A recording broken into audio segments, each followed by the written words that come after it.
I was introduced recently to a man I'd never previously met. The person doing the introduction said, "This is Mark Anthony of Demolition News. He's not well liked in the demolition industry because he has a nasty habit of telling the truth." I think he meant it as a compliment. And that's certainly how I'm going to take it. But he was right. I have been described as a disgrace to the industry and much, much worse. Demolition contractors have been advised and even warned about doing business with me.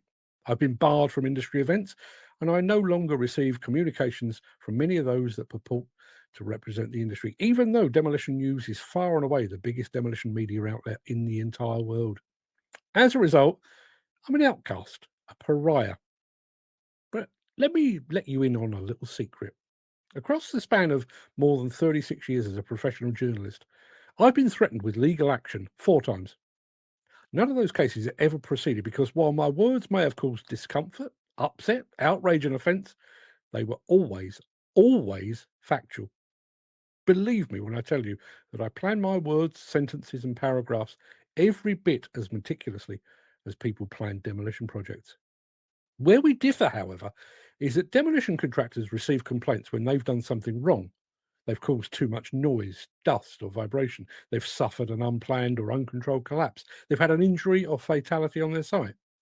I, meanwhile, get complaints because a demolition contractor has done something wrong.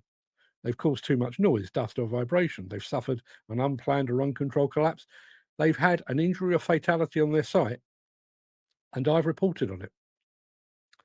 Although there are some that would have you believe otherwise, I don't invent issues or manufacture industry problems. I merely report on them. I hold up a mirror to the industry to show its true face, warts and all.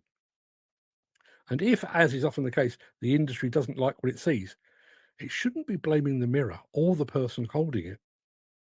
Just to further illustrate this point, think about this.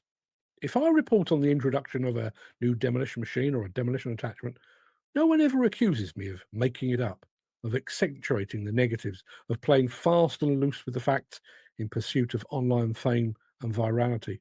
Everyone just accepts the facts as they're stated, and that I've got no vested interest. It's only when the news being reported shows an individual, a company, or the wider industry in a negative light that my journalism is called into question. When we report that someone has been injured, maimed, or killed on a demolition site, I'm reporting it because it happened. The correct reaction to that is not bloody Mark Anthony making us look bad again. The correct response, surely, is learning from the incident in the hope of ensuring that it never happens again. When we report on corruption, collusion, bid rigging, and price fixing, I'm not doing it out of spite or malice. It's already in the public domain. People already know about it. I'm not spreading lies or dealing in fiction. Once again, surely the correct response is to learn from past mistakes. When I point out sexual or racial discrimination within the sector, I haven't created some fantastical fairy tale from some imaginary place far, far away. I'm doing it because this is a reality with the industry, and in the possibly vain hope that the industry might take it upon itself to do better in the future. When I report on someone from within the industry taking their own life, I'm not suggesting that the industry itself handed that person a handful of pills or helped them fashion a noose. I'm merely pointing out that when the industry suicide rate is almost 4 times the national average, maybe that's more than a coincidence. As an industry, we like to tell ourselves this is not who we are. But demolition workers are injured or killed every single year. Demolition and construction sites are still hostile towards women and those of a different ethnic background.